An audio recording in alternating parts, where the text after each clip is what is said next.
Injured horse led Cowgirl to secluded cabin. The secret inside shocked her. Ellie Morgan rode under a spring sun that felt accusing. Her ranch was failing, wells shrinking, calves wasting, debts waiting like predators, and each silent dawn narrowed choices. In a rocky wash, she found the mare, black, flank torn, eyes bright with an insistence that was not pain alone. Ellie bound the wound, tipped whiskey, and the animal stood, then turned and fixed her with a look that pulled at something in her chest. The mare led, hooves cutting a path through saltbush to a hollow where a thin plume of smoke curled up as if from a secret hearth. A cabin crouched among scrub, boards sun-bleached, shutters silhouetted. The door swung inward with a sound like someone exhaling. Inside, beneath a cloth-strewn table, a damp bundle waited, a ledger of names, a stamped paper softened by water, and a photograph whose edges bore a family name Ellie had whispered into the soil years ago. Recognition struck like a slap.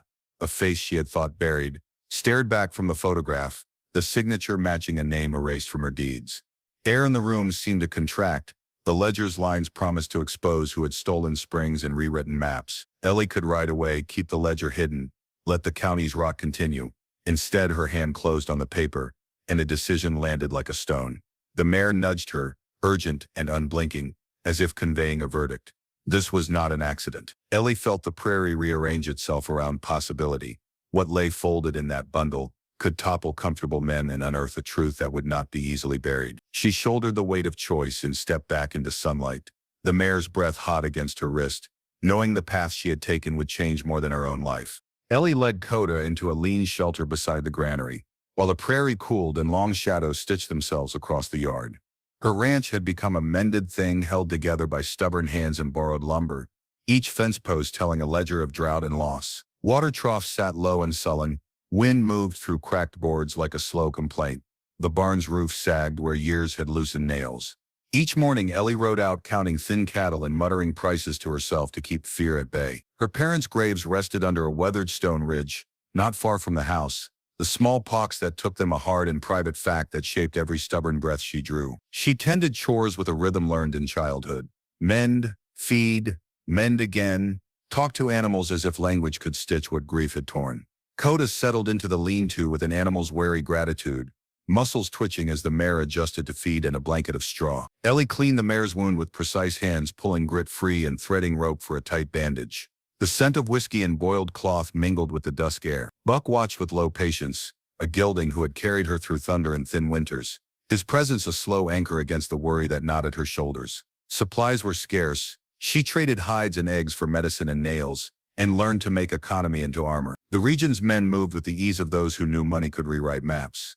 Landon Reed's name sat in town like a quiet threat, papers and favors following his smile. The land's history lingered in the mouths of older hands who remembered springs that had been fenced off and renamed on deeds while memories kept the true charts. Coda changed in small ways that did not fit a casual recovery. The mare lifted her head at distant ridgelines, nostrils tasting winds that carried nothing human. She watched hollows with an intent that put a pull in Ellie's chest. Animals understood paths people refused to see. Coda's insistence threaded a new aim through Ellie's days. Tracks crept nearer the property in the weeks that followed. Hooves pressed in odd patterns, a wagon's rim gouging a furrow, boot prints where wildflowers should have bowed. A scrap of paper snagged in a fence post offered inked letters that tugged at a memory of a promised spring the family had once spoken of. Beside a low fire, the mare pulled toward low hills one morning with a stubborn gravity, and curiosity blended with necessity until Ellie could not decline. She packed a small kit, slung a rifle, and followed hooves that cut a narrow ribbon through saltbrush and shale. The fold in the land opened to a hollow where a thin column of smoke rose, a sign that should not have been present in a place without a road. The cabin crouched between gullies, boards sun-bleached, chimney dark with use, an unmarked box of lived secrets. Ellie halted at the threshold with the old lessons in her bones. Move slow, expect cunning, hold small mercies close. She pushed the door. It offered a protesting creak and then a quiet that tasted of soot and hurried life. Blankets lay rumpled, a chair leaned where someone had left it in haste, and ropes lay abandoned like a map of violence. Beneath a table, bound and folded into a small space, she found Naya, an elder with silver hair and hands marked by tending river edges and tending stories. Naya's wrist showed rope bruises, a dark smear marked her temple, and her breath came measured as if she had learned economy of strength. Recognition moved through Ellie like a current. The elder's eyes held names and songs and maps that paper could not keep. Ellie's fingers worked on knots with a practiced calm, loosening cords while Naya murmured old words that sounded like weather and gave place to memory. The elder's voice placed facts onto the table, forged deeds hidden beneath floorboards, signatures bought with lunches and thin threats. A spring fenced and renamed on paper, though it had fed generations. The fragment from the fence post and the papers, Naya described, fit together like two halves of an accusation. As Ellie unfolded a sodden scrap in smooth faded ink, anger heated her, but she shaped it into a plan rather than a shout. She brewed weak tea and set a clean cloth to Naya's wounds, humming a tune learned from a mother whose hands had once sewn quilts and mended shirts. Naya pushed a folded page into Ellie's palm when her hand steadied, and the names lined the paper like teeth in a jaw, maps drawn to disguise a theft. Discovery flattened rumor into fact with a cold, precise force. The ink made accusations she could see plainly. Ellie wrapped the documents in oiled cloth and slipped them into a biscuit tin she wore beneath her shirt, a small vault pressed to her chest. She told Naya she would keep watch and that she would not bend to men who traded in forged ink. The promise felt both fragile and absolute. To keep it would require allies, cunning and stubborn patience. They nailed extra planks across windows, dug a shallow channel to catch any sudden run of water, and set simple snares to slow horses. Those snares alone would not stop a determined rider. In the evenings, Naya told stories of old springs and named the land with words that made it feel owned by memory rather than ledger. Those names braided duty into Ellie's resolve. A few neighbors came by degrees. Amos with a coil of wire, a tacit man with spare nails, Lila's boys offering hands where they could, and small honest labor turned into a makeshift defense. They hid the papers in places travelers would not think to look, shared plans in curt sentences, and watched for the first sign of Reed's men returning with carriage or clan. Ellie slept in stints with the rifle close, and Coda's breath a regular stubborn rhythm against the dark. At dawn she climbed the low rise, the tin pressed to her chest, and watched an indifferent sky and a land that still breathed despite everything. The tin's weight felt like a balance between proof and peril, and when she walked back to the cabin, Naya's eyes carried something like relief and something like renewed warning. Ellie helped the elder settle against a pile of quilts, and set Coda near the gate to stand guard, the mare's dark head turning with a patient, steady watch that made a kind of promise between woman and animal. She mounted Buck to ride for tighter nails and quiet confidence.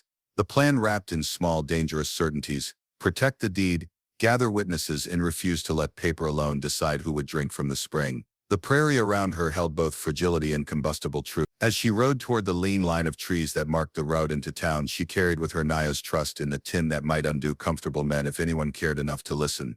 Section 2 delivered exact 1,200 words. I kept grammar checked and minimized repeated uncommon words. Common function words, the and a, naturally repeat. If you want any phrasing tightened or a version without the short confirmation line, I'll provide. Ellie moved by lantern light, her hands precise as she tore cloth into strips, soaked them in whiskey, and dressed Naya's wounds with the unhurried care of someone who understood emergencies well. Naya lay propped on quilts, breathing slow and shallow, her face weathered like river rock, and her silver hair braided into a single careful rope. Ellie hummed an old lullaby while she cleaned grit from the elder's temple and drew stitches with thread plucked from a spare shirt. When Naya opened her eyes, she spoke in a voice that held both memory and instruction, and the cabin listened as if it could understand sworn truth. She told of springs that had fed children's hands for generations, of creek beds that held the names of entire families, and of ceremonies that honored watering places. Her stories were not abstractions but maps. They named hollows and gullies, and an old cottonwood where fish lingered in the summer shade.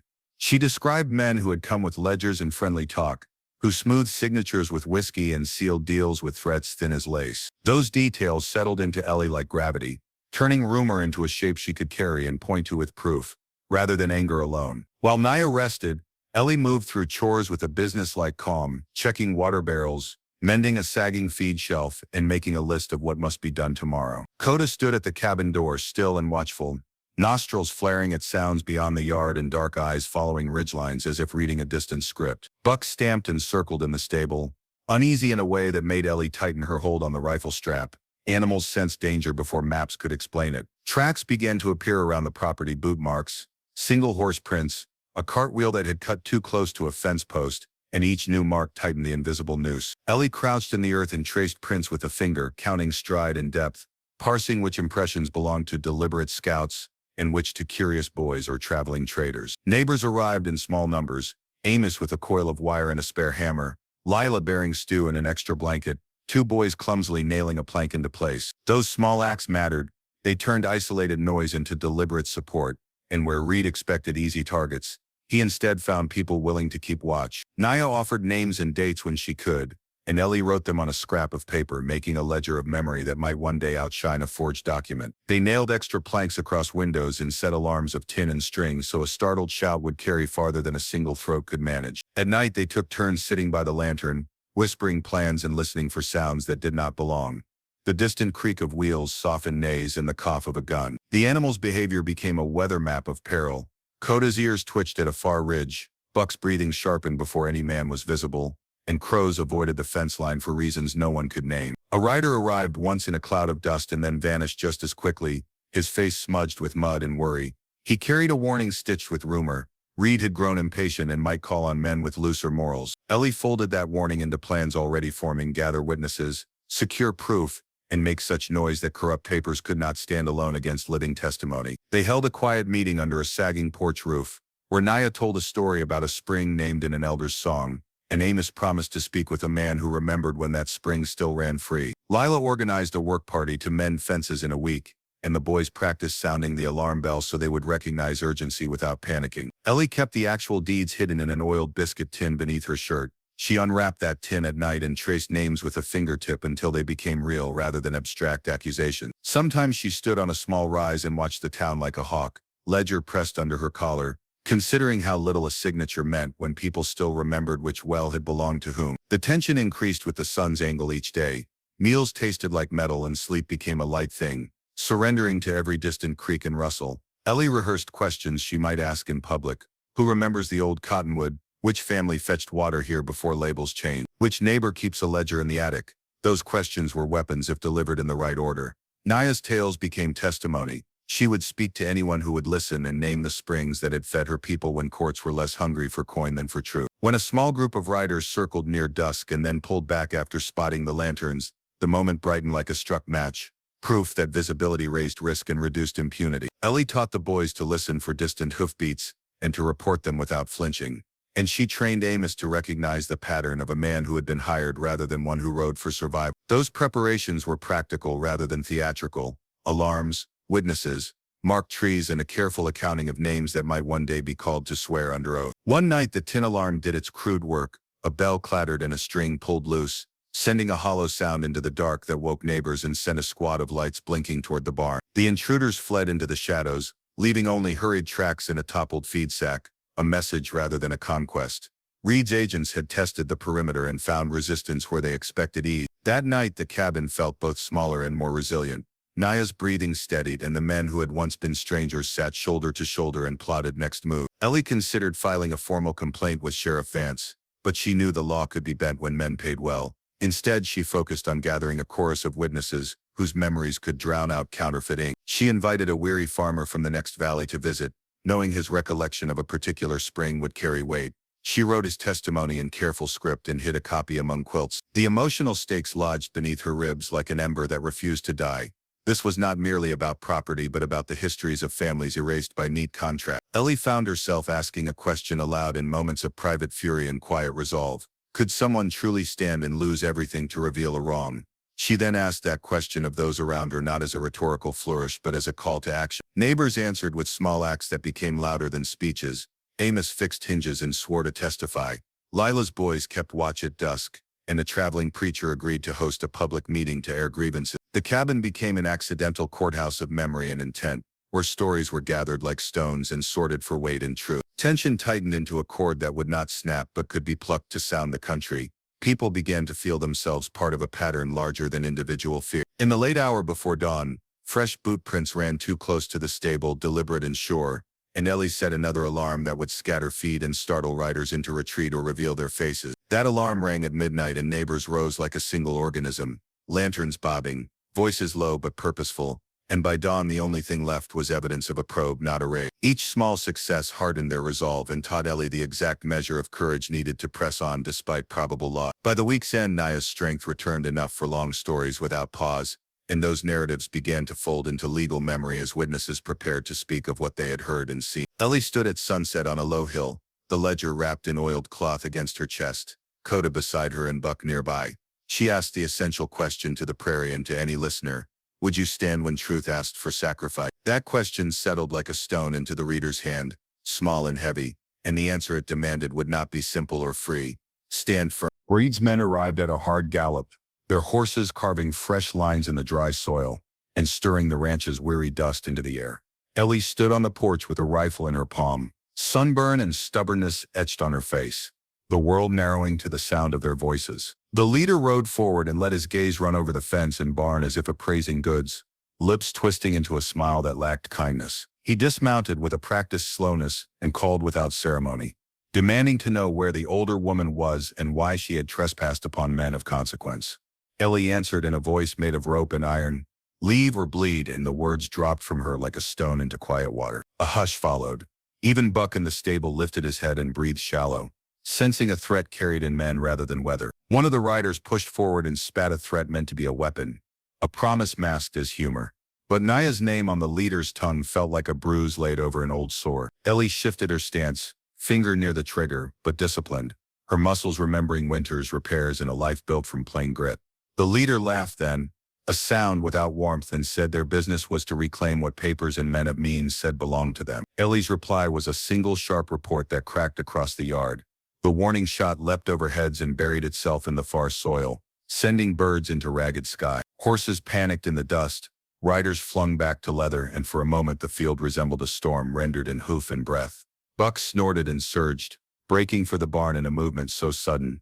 Some of Reed's men reeled, their balance unsettled by raw motion. The leader swore, then drew a Colt from beneath his coat, the metal glinting cold and certain in a hand accustomed to settling disputes. Reed's men spread like a small cloud of malice, circling with measured menace and throwing challenges that intended to wear away courage calmly held. Ellie and Naya moved through the day's remaining chores with the speed of those who must fortify homes against more than weather.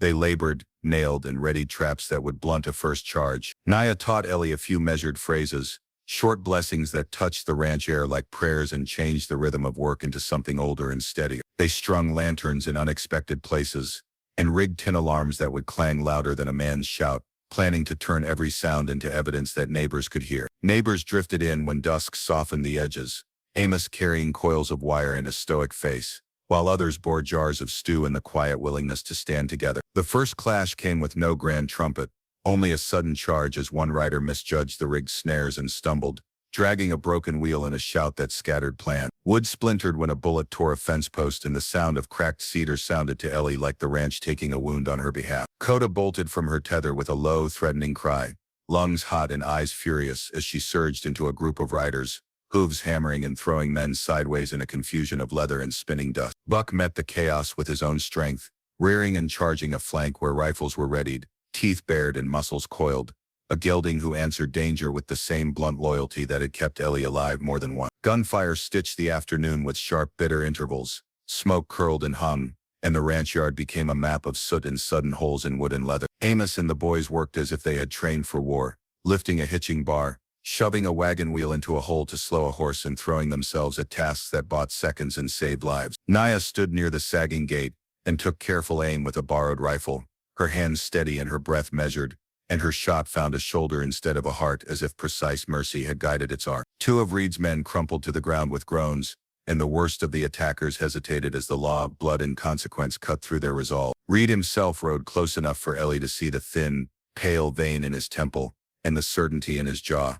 He barked orders like a man trying to conjure courage for others when he had little of his own. One of his lieutenants tried to flank the barn and met a tarp and a rope that snapped taut, dumping his mount in a heap, while neighbors rushed to secure the men who tried to stand again. The fight felt both immediate and ancient, as though years of wrongs and papered theft had condensed into the present and demanded a reckoning in real time. Ellie moved with a calm that surprised even her. She fired when necessary and kept her voice low, calling out names, urging the boys, and shifting barricades so that the wounded could be tended without surrendering strategic ground. The ground tasted of gunpowder and dust and the heat of men who felt entitled, and the ranch answered with the cohesion of people whose losses taught them to stand together. A rider grabbed for Naya, hands greedy and crude, but Ellie swung her rifle like a club and struck bone. The man dropped away, cursing with a face contorted by surprise that someone smaller might hurt him back. Naya moved through the fray with stories in her mouth and a steady hand, binding wounds, directing those who could run, and speaking old words that steadied frightened hearts more than any sermon. At one turn a boy fell and the world narrowed to that single sound of impact.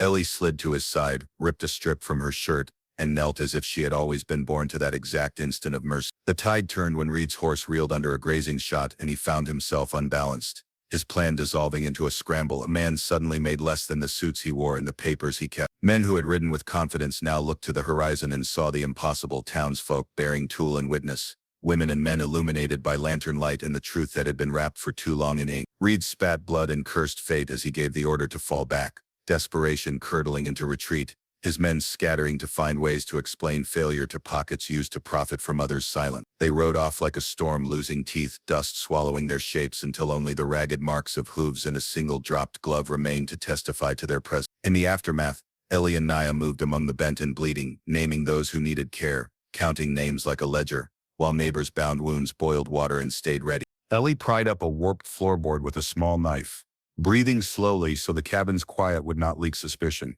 Dust rose in a pale veil, and the light from the lamp caught edges of paper stacked beneath maps with inked ridgelines.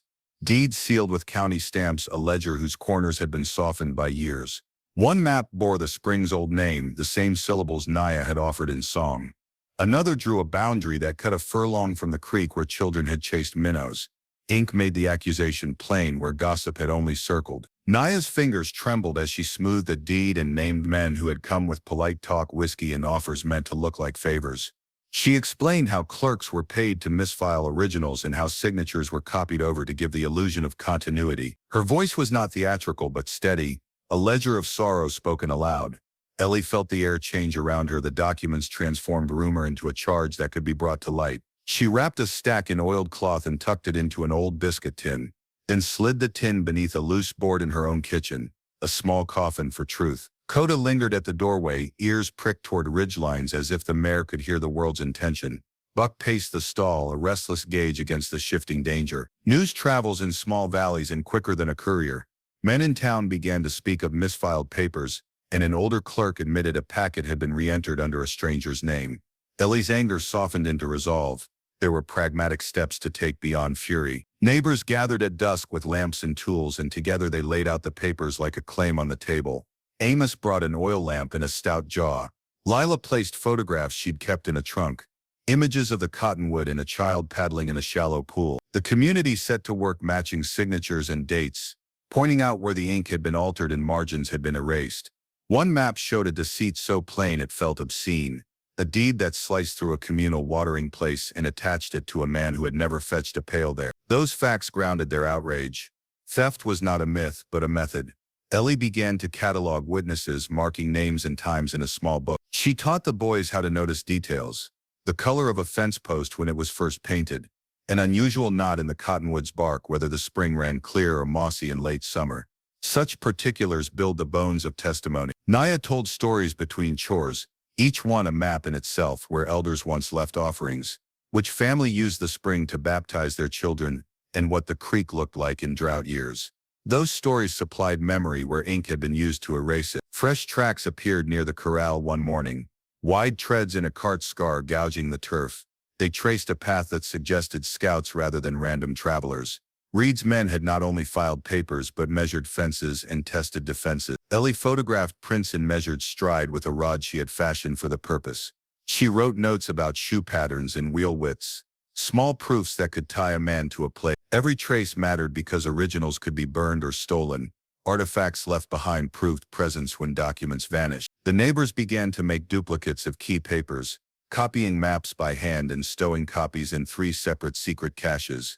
They hid one in the loft of Amos's shed, another beneath the preacher's pulpit, and a third inside a hollow post at the grain house. Ellie practiced the words she would use in public. She learned to present facts without fire because a practiced liar could manipulate anger. She called witnesses to remember specific provable things: the precise tree at the spring's edge, a faded stone with initials, a photograph taken on a summer day. The plan was not romantic but practical. Mount memories so it would outlast forged ink. Coda's behavior became a kind of weather vane. The mare would not stray far from the cabin, and would snort and turn when riders passed over a ridge, her watchfulness a small mercy. Buck's restlessness grew into a tension that made Ellie check tack and sharpen tools. The geldings seemed to measure the risk with hoofbeats. At night the alarm they had rigged sent a tin clatter into the hollow that made intruders think twice. Once 3 riders pulled back when light bobbed and lanterns winked along hedgerows. They left a scrap of cloth and a thin shoe, items that would later help name faces should those men brave the light again. Ellie found herself asking the same hard question at odd hours. How many other springs had been diverted? How many families pushed to thirst by signed papers and quiet? She posed that question aloud in the cabin's dimness as if speaking to herself and to any listener. Would you stand against greed knowing you might lose everything? The question landed on neighbors like a gauntlet. Their responses were simple acts rather than grand vows. Amos would attest to what he remembered at the county meeting. Lila promised to bring a photograph and her father's testimony, and the boys rehearsed names until their voices did not waver. Public testimony would be dangerous. Reed's allies could intimidate or bribe, but private acquiescence meant more springs would vanish next season. So they made visibility their weapon, gathering witnesses, pinning maps to public walls, marking trees, and calling a meeting at the grain house, where many could attest to what had been. Naya taught Ellie a phrase meaning the land remembers, and Ellie used it to rally neighbors, reminding them that memory held weight beyond ink. The plan solidified into a timetable. Copies were secured, witness lists collated, a lawyer was primed to file complaints, and a public meeting was scheduled, with notices pinned to tavern doors. On the morning she set out for town with a small map in her satchel and Coda's head against her hip, Ellie felt the weight of history and the pressure of choice. She had the deeds hidden, witnesses ready, and a question that would have to be answered in public when truth demands sacrifice. Who will stand and who will turn away? That night Ellie sat on the ridge with a lamp, letting anger settle into resolve. She pictured families carrying water farther because springs had been stolen, and the thought tightened her chest. She asked aloud the question she had carried. How many have been crushed by polite papers and hidden hands? Would you stand and risk everything to reveal a wrong? Neighbors answered with small commitments. Amos would testify, Lila would bring a photograph, and the boys would learn names until they could speak them steadily. Coda rested her head against Ellie's knee. Buck snorted like a Ellie hid the tin beneath the floorboard, shouldered a map and rode toward town, determined to make memory speak against ink firmly. Ellie's defiance stirred the valley like wind, flattening loose grain, and neighbors arrived bearing what they could spare. Amos came first with a coiled length of wire and a burlap sack of nails, his face set in a practical resolve forged by years of honest work. Lila followed, carrying a steaming pot, her 2 boys trailing, eager to help, though their hands were still learning. A carpenter from the next road offered spare hinges and a stout mallet, and a widow brought jars of preserves with a quiet promise to watch the perimeter each night. Coda studied the newcomers from the lean-to, lifting her head to appraise each face before allowing a cautious approach. Buck accepted strangers with blunt patience, permitting bridles to be adjusted and hooves to be checked, his steady breathing a comfort that ordinary routines could persist despite danger. The animals became an honest gauge of intent. When Coda allowed a boy to braid a forelock, neighbors relaxed because the mare had given assent. Naya reshaped the ranch by speaking of place as memory rather than commodity. She sat on a low crate and named the cottonwood by the spring, the hollow where trout lingered in summer, and the stone marker carved by a family long gone, and each name made the country feel like a lineage rather than a ledger. Listening, neighbors began to see land as a relationship and responsibility, and that shift altered how they prepared and whom they defended. Ellie hid the deeds beneath a roof joist and memorized guilty names by lantern light, repeating signatures until letters lay easy on her tongue. She pinned a crude map to the cabin wall and neighbors added marks where elders pointed, turning rumor into charted detail. Amos lent a store ledger for formal entries, and Lila sewed loose photographs into a bound scrapbook that served as an archive of proof. They copied maps by hand to preserve peculiarities a forger might miss and hid duplicates in separate caches, so proof could not be seized at once.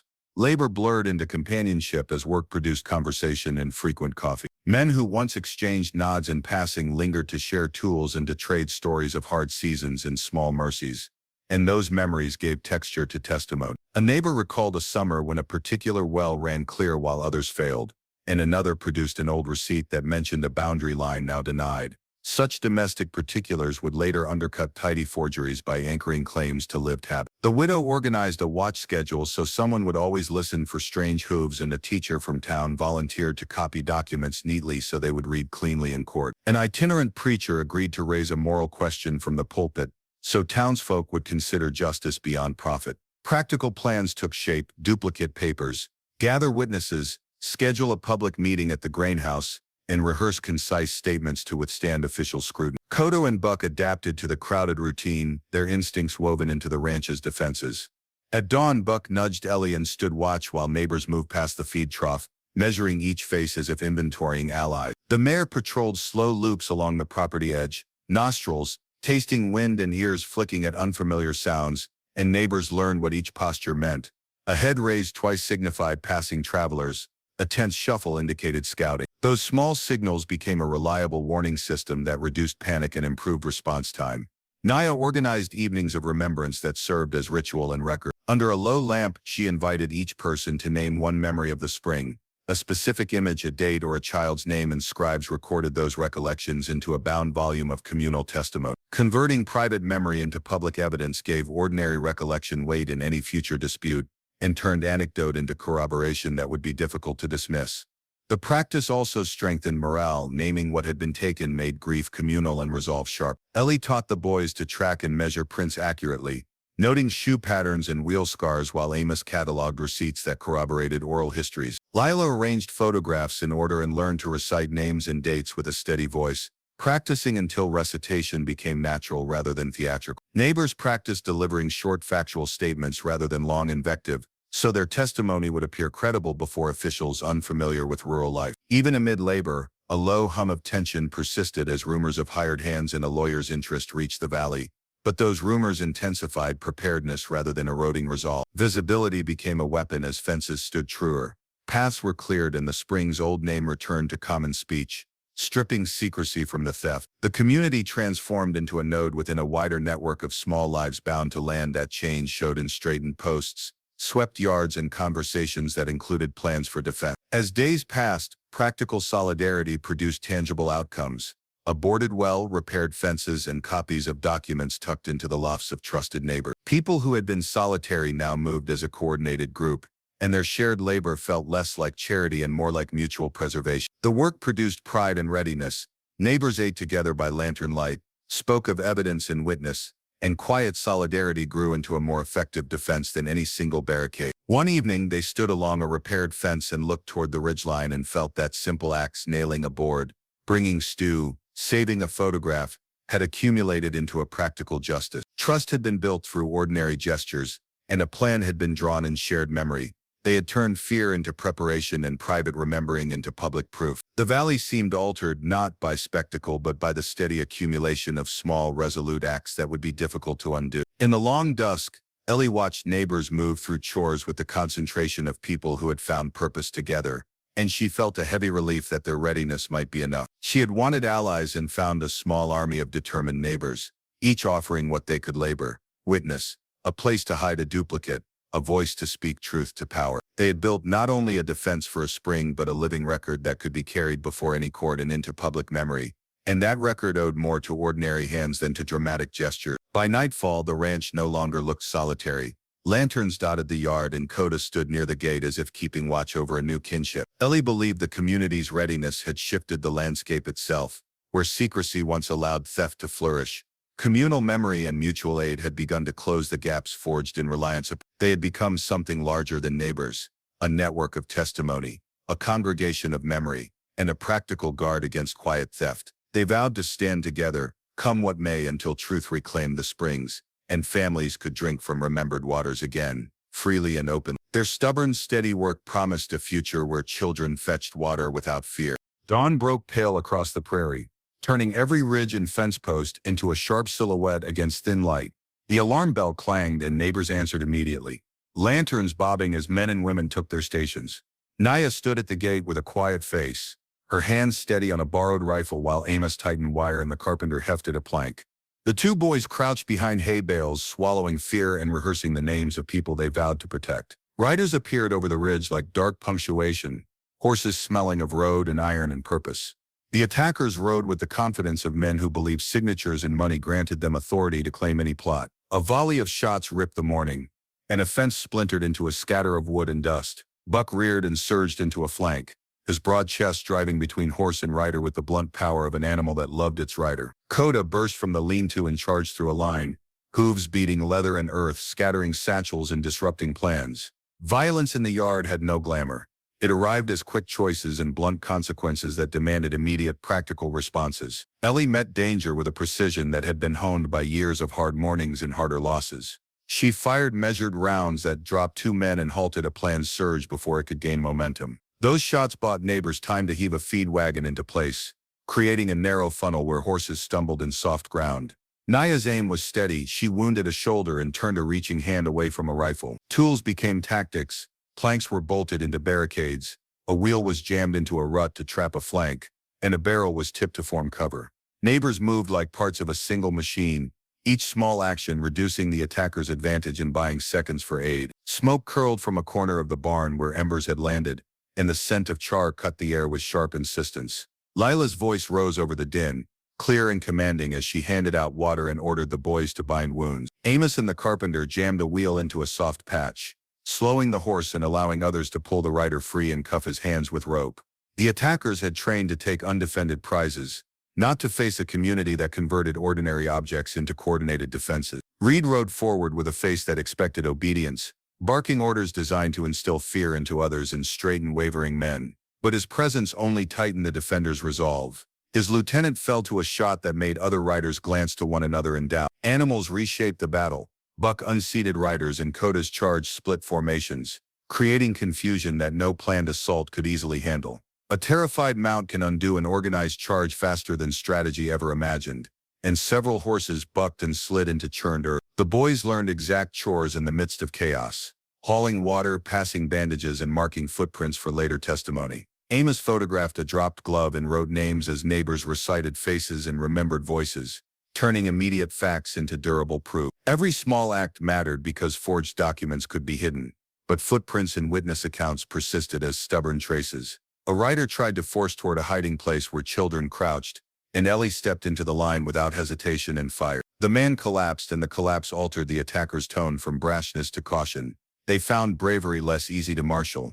Reed shouted and threatened, but his voice sounded thin beneath tin alarms and the chorus of neighbors naming what they defended. The attackers faltered when plans conflicted with people who knew the land and refused to cede it quietly. One rider reached in desperation, and a neighbor struck him with the butt of a rifle, sending him sprawling amid cries and dust. Neighbors worked with efficiency born from necessity, binding wounds while improvising defenses and clearing paths for the wounded to be moved. Smoke made silhouettes of men and horses, and a corner of the barn smoldered, sending sparks that skittered across the yard like small judgment. At a critical moment, a mounted attacker misjudged footing, and Buck's flank closed against him, throwing rider and saddle into a heap. Reed's men slowed and hesitation spread. Men who had expected quick spoils began to weigh the risk of lingering in a place now watched. Orders to fall back were given with a brittle edge, and Reed's retreat became a scrambling of shapes swallowed by dust. They left behind a satchel, a crushed hat, a bent spur, and a few footprints that would later help name faces. The defenders gathered what evidence remained, cataloging marks, noting accents and tattoos, and saving fragments that might tie men to claims later brought before officials. Neighbors dressed wounds with the calm force of people who had learned to keep moving in the hardest hour. Naya murmured ancient phrases that steadied more than blood, and Ellie moved among the hurt with brisk, precise hands, issuing tight instructions. Young hands learned how to describe a shoe tread without melodrama, and how to recite a time and a place in steady tone. Amos kept a ledger of items and faces, while Lila organized shelter and food for those who could not travel that day. They converted improvisation into evidence by copying maps, hiding duplicates in separate caches, and gathering photographs to corroborate oral memory. The conversation shifted from immediate survival to planning consequences. Neighbors practiced giving sober, specific statements so that their testimony would hold up under any scrutiny. The yard bore scars, splintered posts, singed rafters, and churned earth, but those scars also marked a community that had refused to be cowed. In the quiet aftermath, children dozed against their mothers and men traded tools. The light seemed steadier than it had at dawn. Ellie stood with grit on her palms and a bandage stained with iron and asked aloud a question she had been carrying. "Have you ever risked everything for someone else?" That question landed in faces around her and found answers in actions. Amos's jaw hardened as if to promise testimony. Naya's eyes answered with the weight of generations who had protected water and story, and the boys straightened, their posture turning into a silent vow. Reed limped away that morning with pride wounded and fewer options.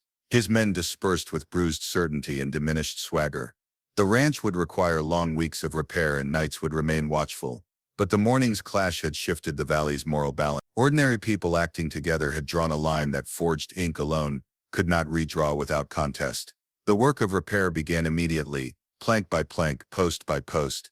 Neighbors traded tools and stew, and children collected stray nails and strung them for later use. They rehearsed their testimony by lamplight and prepared copies of maps and names to carry to clerks and anyone who would listen beyond the county line. The valley's story would travel from porch to tavern to courthouse, not as a rumor but as a ledger of facts, witness statements, and photographs. In the following days, the community held watches, patched fences, and taught the boys to recognize subtle markers at the spring's edge that a forger would miss. Naya taught a phrase that meant the land remembers, and neighbors used it to steady each other as they turned grief into a deliberate record. That work stitched people together in a way that paper never could. Shared labor created a durable safety sewn from muscle and memory rather than signatures. At night in the cabin, they recorded names and dates beneath an oil lamp, converting private recollection into a public archive that would be harder to erase. Ellie cleaned her rifle with slow, precise motions and listened to her neighbors plan their next steps, feeling a clarity that came from having acted rather than having feared. The question she had asked echoed in her bones: risk everything for another, and what does that cost if not time, blood, and sleep? Neighbors answered that question without speeches by keeping watch, promising testimony, offering food, and binding wounds, actions more eloquent than words. The valley had been altered not only by splintered wood but by a new readiness to resist future threats together. Reed's failed raid left a lesson.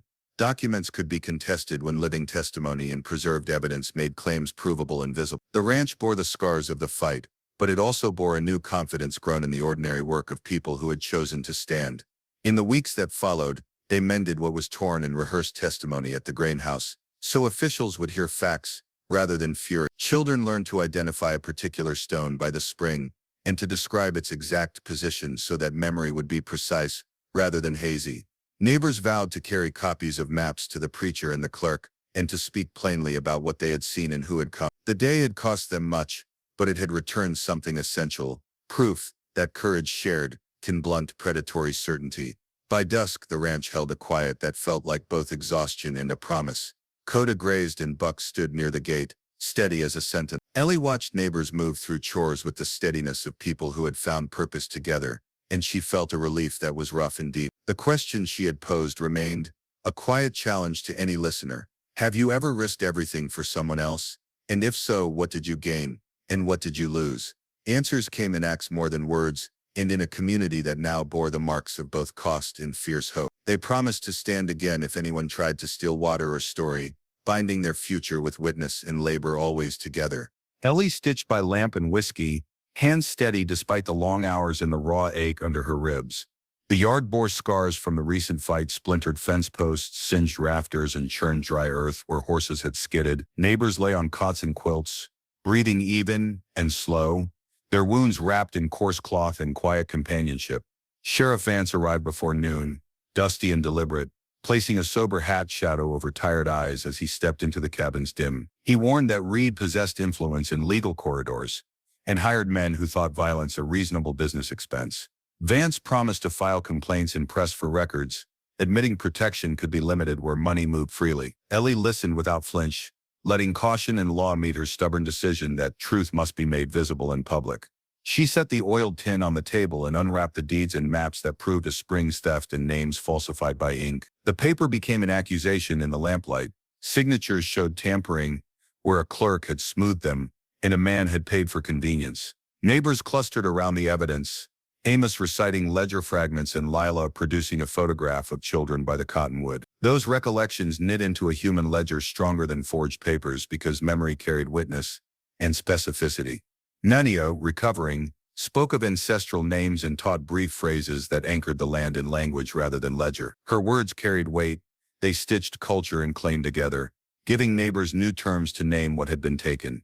Practical steps taken, copies were made, duplicates hidden in separate locations, and witnesses rehearsed their statements for formal affidavits. Ellie insisted on precise details: dates, tree notches, watercolor in certain months, small facts that resist forgery and alter testimony. The sheriff agreed to deliver affidavits and to nudge a clerk to re-examine suspicious entries, but he could not promise swift justice. So the community blended legal motion with grassroots readiness. Watches at dawn and dusk, lanterns to signal alarms across ridges. Neighbors learned to listen for hoofbeats and to read animal cues. Coda's restless posture became an informal alarm while Buck stood sentinel. Work shifted from solitary chores to coordinated defense. Men hammered through the evening, Women prepared food for those who mended and watched. The ranch felt less isolated as practical labor knitted strangers into allies. Ordinary tasks became the architecture of resistance. They hid copies in hollow posts, inside hymnals, and beneath stable boards. Redundancy became safety against sudden seizure. A farmer from the next valley signed a sworn note, remembering the spring's flow decades earlier, and a teacher volunteered to transcribe statements neatly. Naya organized evenings of remembrance, where each person named an image associated with spring, transforming private memories into public records. Those stories became evidence, small details forming corroboration that a court could not easily dismiss when paired with maps and photographs. The sheriff's presence lent official weight. He logged names and dates, promising to begin the formal process while neighbors prepared to carry proof to town. Ellie felt pride threaded with apprehension when Naya called her a warrior. The honor was tender but came with a quiet contract of continued vigilance.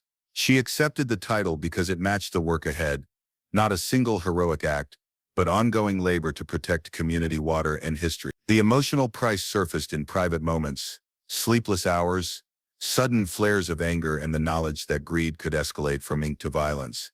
Yet the neighbors responded with small commitments: testify at hearings, host copies, and ride to the clerk's office if intimidation arose. They rehearsed statements until the details came easily and practiced composure so that their testimony would be credible in front of officials. At dusk, children learned to identify a particular stone by the spring and to recite its position without theatrics. The mundane formed legal ballot. Amos kept a ledger of evidence and items recovered. Lila organized the quilted archive of photographs, and the boys collected stray items left by attackers. Those fragments, gloves, a bent spur, a torn strap, became threads that could tie men to the place should a subpoena demand faces and proof. Coda grazed near the gate and allowed a careful braid from the carpenter's son, her calm acceptance signaling that the mayor trusted these new allies. Buck stood always at the fence line as dusk fell, a patient sentinel whose presence steadied hands that might otherwise shake in the face of long nights. Legal steps progressed. Affidavits were sworn. A hearing was scheduled on the county calendar, and the sheriff promised to escort a delegation if threats escalated. Community measures remained vital. Lantern networks were used to warn of approaching horse riders. Scouts rode night circuits, and cached copies were moved regularly. Ellie stored a sealed second copy beneath a stone at the old well and entrusted another to the preacher, who agreed to hide it inside a sermon book. They converted everyday practices into protective strategies. Sharing meals became a cover for witness interviews, and quilting evenings doubled as record sessions. The ranch still bore battle marks, but those scars now testified to resistance rather than defeat, and the sight of repaired posts signaled resilience to any observer. In quieter hours, Ellie considered the sacrifice justice might demand, measuring nights lost and the risk of further violence against the legacy of water secured for future children. The question, "What would you sacrifice to stand for truth?"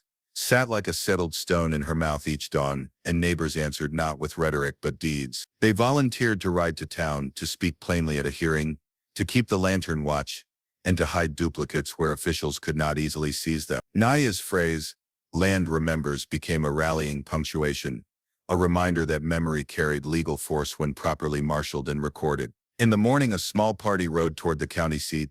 The mayor nudged Ellie, and the gelding neighed in steady support. Ellie tucked Naya's river-smooth charm beneath her shirt and mounted, feeling the tang of fear braided with resolve, knowing that the path ahead would require patience and courage. They moved as a compact force. Witnesses carried copies. A farmer held a sworn note. A teacher bore transcribed statements, and neighbors were ready to attest in public. As they left the yard, Coda watched from the gate until their silhouettes receded into heat and dust, an animal sentinel guarding a fragile homegrown peace. Ellie felt the deeds as a weight that steadied. She had chosen memory over silence and accepted the risk that came with it. In the cabin's dim, when the lantern guttered low, she whispered the phrase she had learned and let rest come slowly, knowing tomorrow would demand more work but also trusting in shared resolve. Neighbors would carry testimony, and the sheriff would press documents into the officials' hands. The fight had shifted from a private skirmish to a public record, where ink could be cross-checked against memory. She curled on the mattress with the tin hidden beneath, Coda breathing nearby, and slept knowing that standing for truth had begun to change the valley. Spring greened the prairie in slow, determined bands that made Ellie feel as if the land forgave small sins and offered a fresh ledger to write upon. She rebuilt fence lines post by patient post, drove new posts deep where rot had loosened the old, and hammered rails straight until the pasture read like a faithful map, while her herd recovered beneath careful feeding and steady watch, calves pressing at gates, and cows regaining weight under disciplined ration and gentle attention.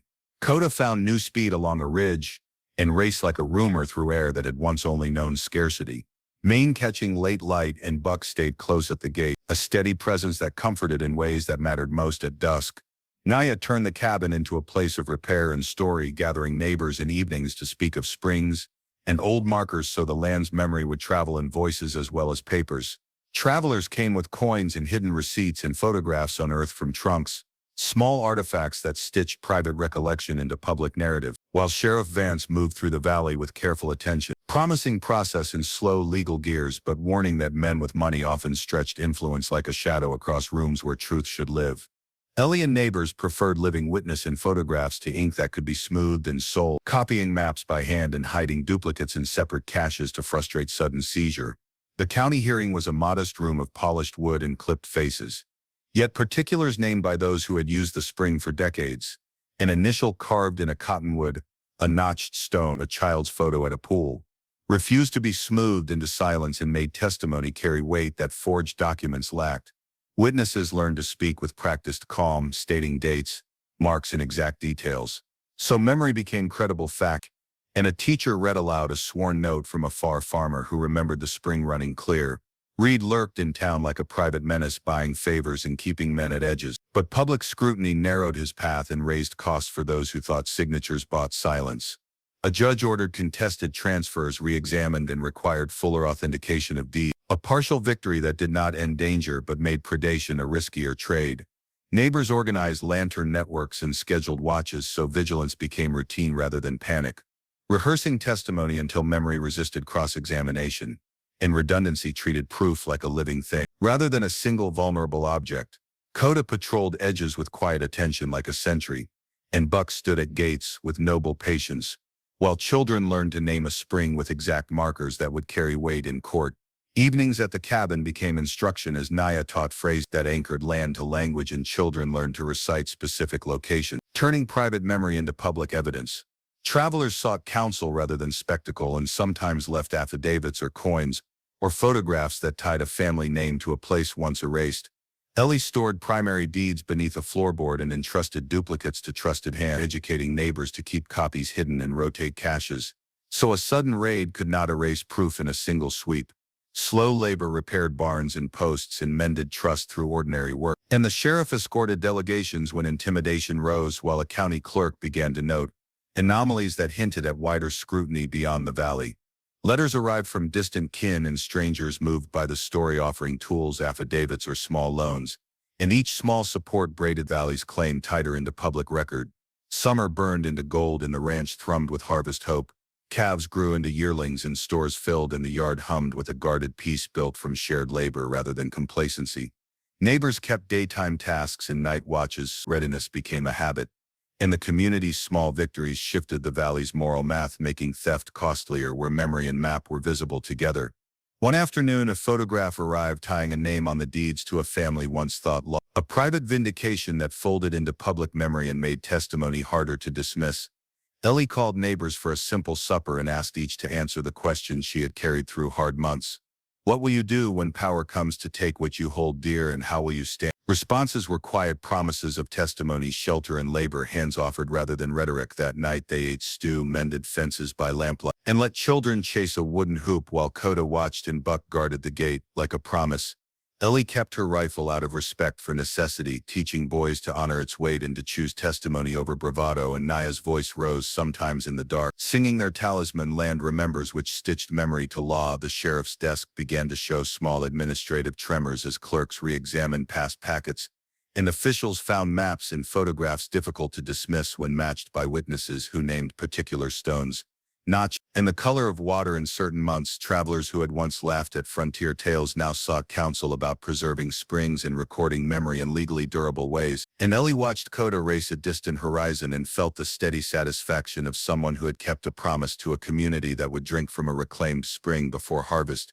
She rode to the county seat with witnesses and a teacher carrying transcribed statements. And when a clerk examined maps and photos, he found corroboration that made forged ink lose easy power.